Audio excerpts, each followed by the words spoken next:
The train crawled across the border, its metal frame groaning as if it too sensed the gravity of the crossing.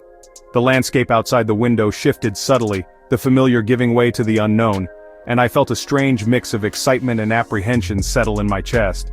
Leaving behind the bustling world I knew, I watched the city's lights flicker and fade, swallowed by the vastness of the countryside.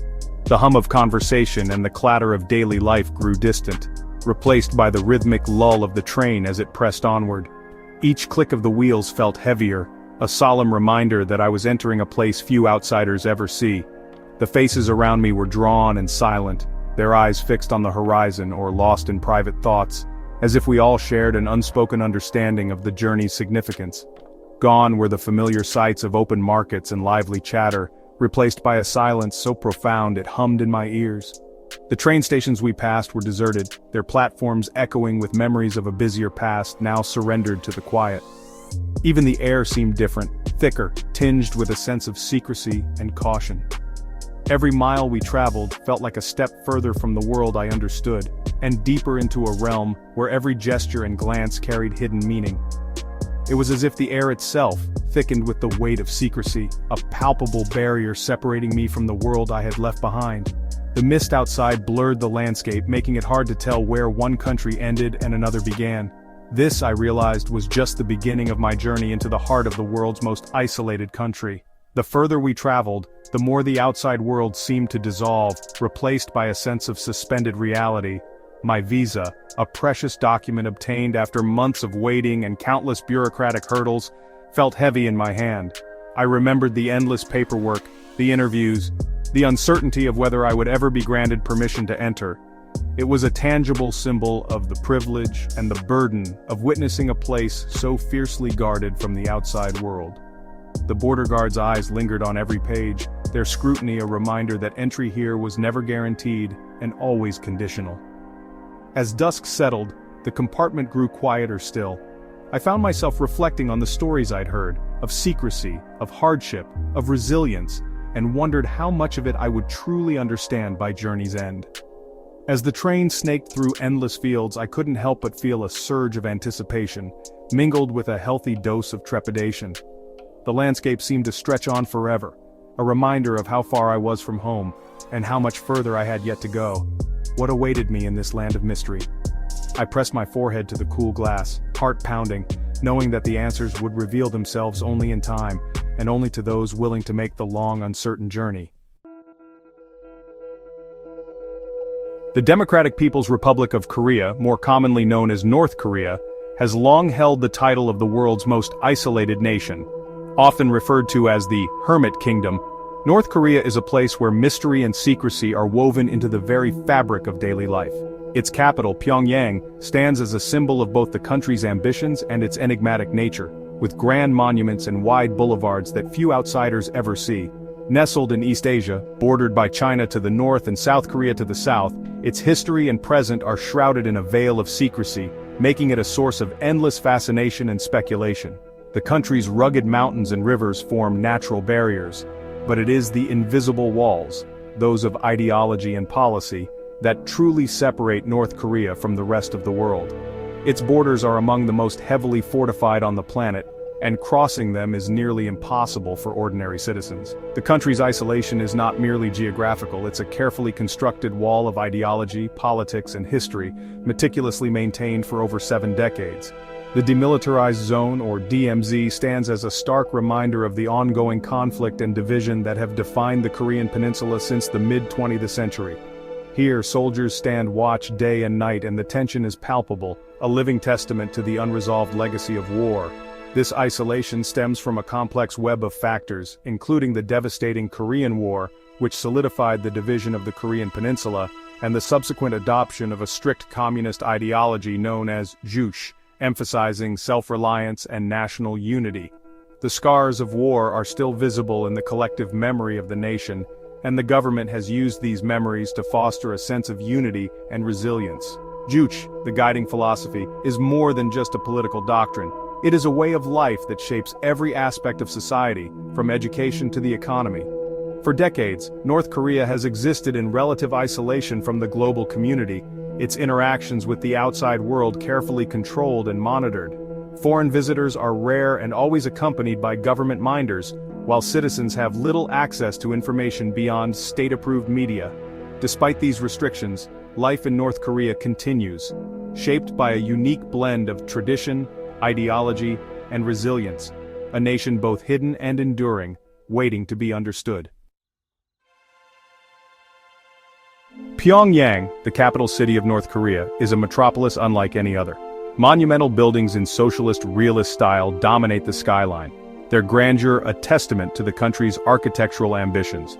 Wide, meticulously clean avenues stretch out, often devoid of traffic, lending the city an almost surreal, cinematic quality. Time seems to flow differently here, as if trapped in a bygone era. The city is a fascinating blend of past and present, where ancient palaces stand in stark contrast to towering statues of the country's leaders. It's a place where propaganda posters adorn the walls, reminding citizens of their nation's strength and resilience. Yet beneath this carefully curated facade, glimpses of everyday life peek through. Children playing in parks, families strolling along the Taedong River, a sense of normalcy persisting amidst the extraordinary. Traveling through North Korea is like stepping back in time. The streets are quiet, almost eerily so, and the architecture tells stories of decades gone by. As you wander through Pyongyang, you can't help but feel the weight of history pressing in from every corner, from the grand monuments to the faded facades of old apartment blocks. Vintage cars, seemingly plucked from a 1950s film set, trundle along the roads, their engines humming softly beneath the ever-watchful gaze of propaganda posters. These vehicles, relics of another era, serve as moving reminders of a time when the world looked very different. Yet, just beyond these scenes, modern bullet trains slice through the countryside, connecting major cities with speed and efficiency. The juxtaposition is striking, a country rooted in its past, yet not untouched by the march of progress. The absence of ubiquitous advertising and Western brands creates a sense of disorientation, as if you've entered a parallel world where the relentless consumerism of the outside is held at bay. The streets are free from neon signs and billboards, making the city feel both stark and strangely serene. This lack of commercial noise brings a feeling of being untethered from the familiar rhythms of the outside world. Here, time seems to move differently, and the usual markers of global culture are conspicuously absent. But amidst these echoes of the past, whispers of the future can be heard. As the sun rises over the skyline, new construction cranes stand tall beside aging buildings, hinting at transformation. Solar panels glint atop apartment buildings, catching the morning light and signaling a quiet revolution in energy.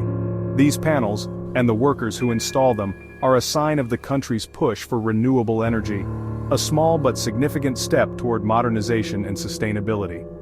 Young people, clad in fashionable attire, can be seen using smartphones, their fingers dancing across screens as they connect with each other, and in subtle ways, with the wider world.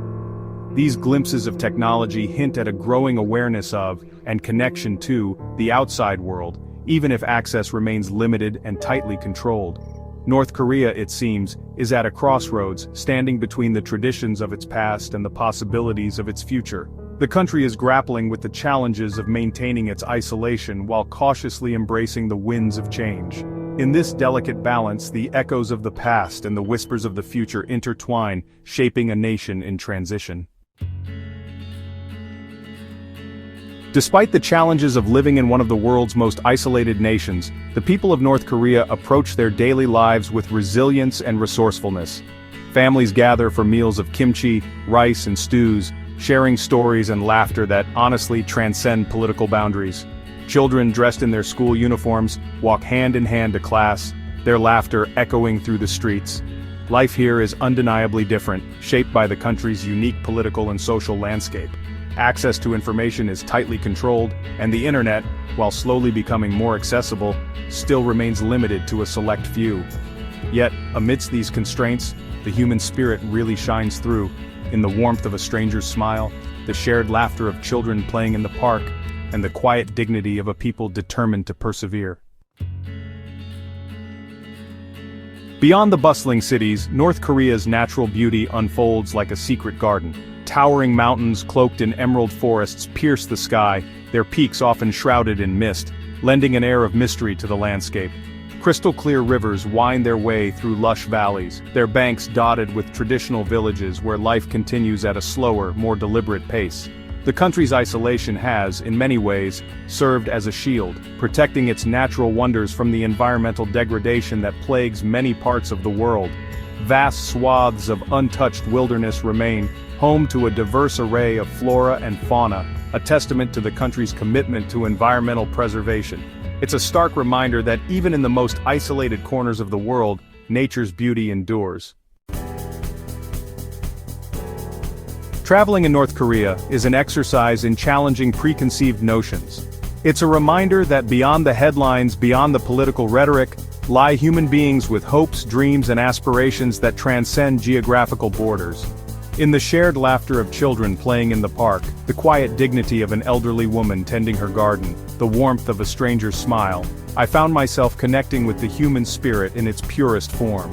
These moments of human connection served as a powerful reminder that despite our differences, we are all interconnected.